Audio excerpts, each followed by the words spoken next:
So let's come up to our brick. So if we wanted to take this one step further, we would add those grout lines like we had with our stone. But we would add the grout lines after the fact. I think it's easier. If you want to try to add them before, go for it.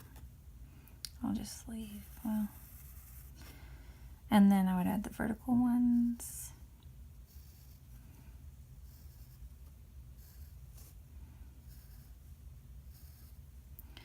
They're not, I mean, bricks are laid by hand, so they're not necessarily going to be perfect.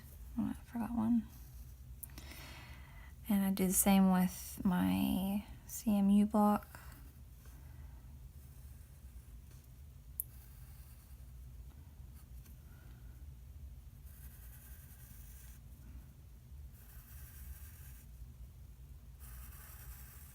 Okay, so with my brick, I'm going to add a little more texture than I would to the CMU block. I could stop there, but I'm not going to. I'm going to add in one layer of base color. I'm going to turn my paper so that it goes all the way to the edge easier. I'm going to go ahead and do that to the CMU block too.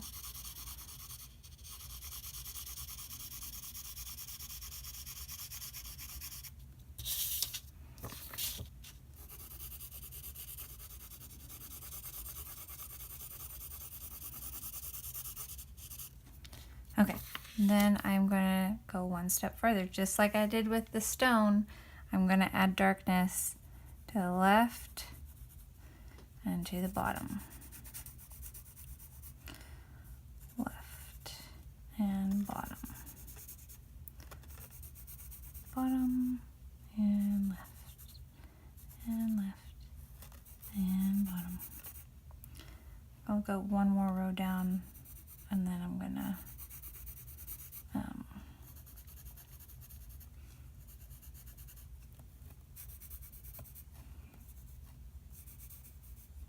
okay.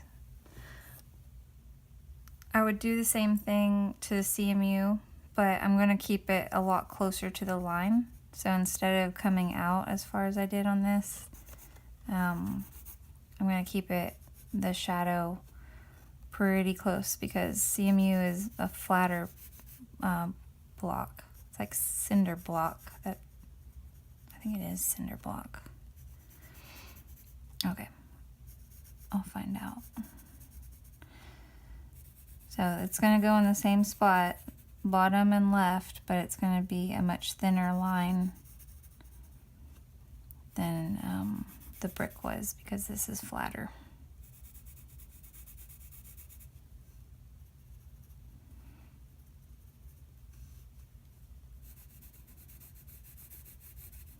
But am I going to not texture it? No, I'm going to texture it. So I'm going to add some dots to this, maybe not too many. Nothing crazy like the, like our stone. But these have a little bit of texture. It's not just flat. I mean, it's bumpy. They have little pock marks on it. Pocks are like chicken pox, little holes. Y'all probably never had the chicken pox because you had the vaccine.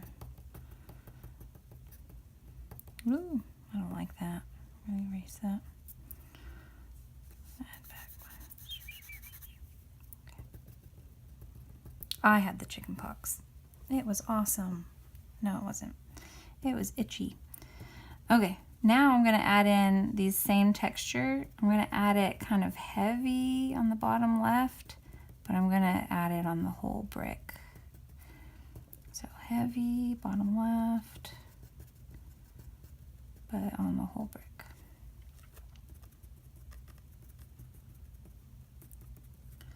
So I feel like these bricks are maybe more like old. Definitely got more, not as flat. They're not as flat as the CMU by any means.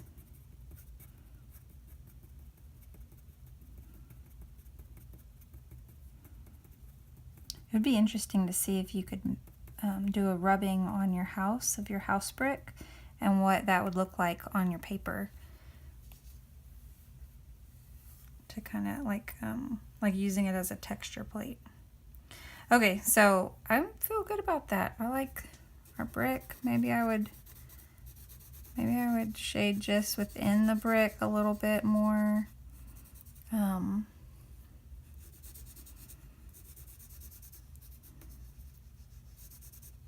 But I feel like it looks relatively realistic. This one looks flatter, but that's because it is. In real life, that cinder block CMU wall stuff is pretty flat. It just has some pock marks in it.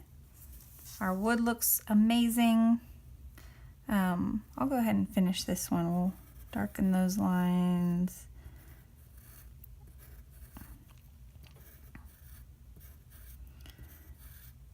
You know, maybe some of your rings on the inside would be, maybe you would like way darken one, but not do all of them. I don't know.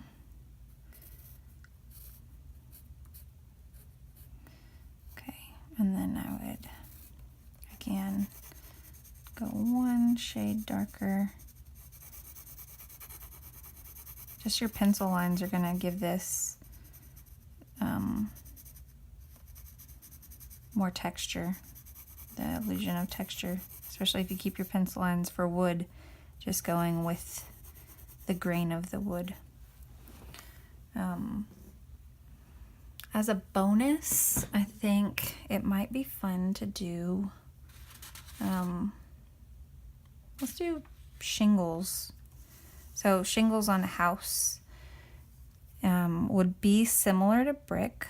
So we'd have our straight line. I'm going to go ahead and throw one in, but these we're going to draw individually. So they're going to be a little organic. We don't want them to be perfect. There's going to be a gap in between them. That's okay. Sometimes it's big, sometimes our hand accidentally makes it smaller or whatever. We're going to do our next row in between, just like the brick staggers.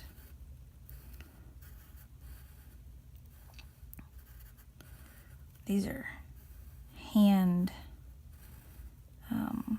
nailed shingles, so they're not perfect anyway. I'll do a third row and then I'm gonna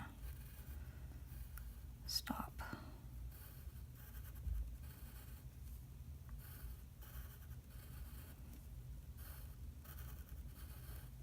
I feel like I'm thinking like dollhouse shingles, like they're wooden maybe, or I don't know. They could be regular shingles, but if they're regular shingles, like on your house, with they'd probably be straighter.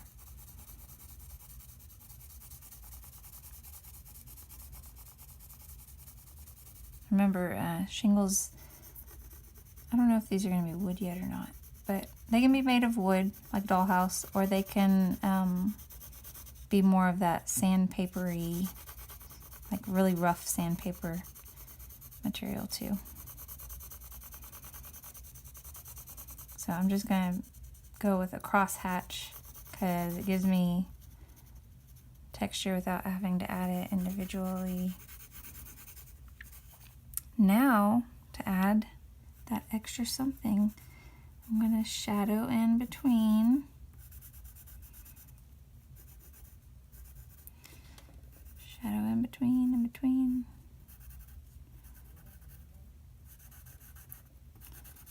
In between. And then I'm going to go along the bottom of each individual, but I'm not going to worry about the in-between. I am just going to go along the bottom of it.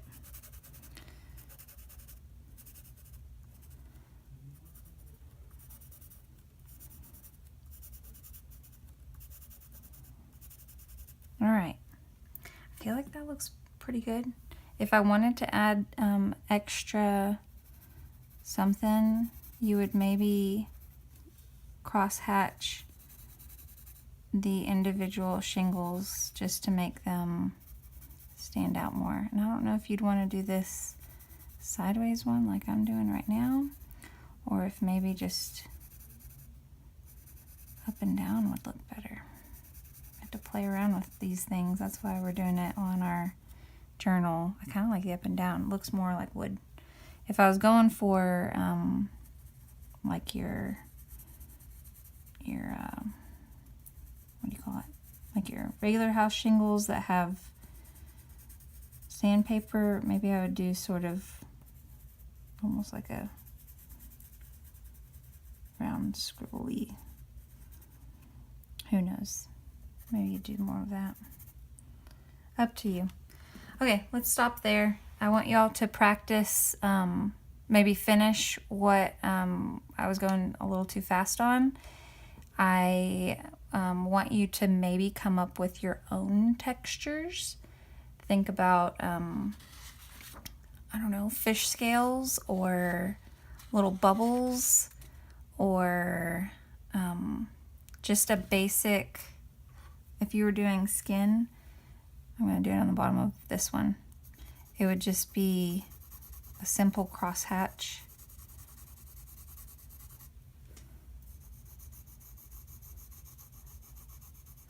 And fabric would be the same.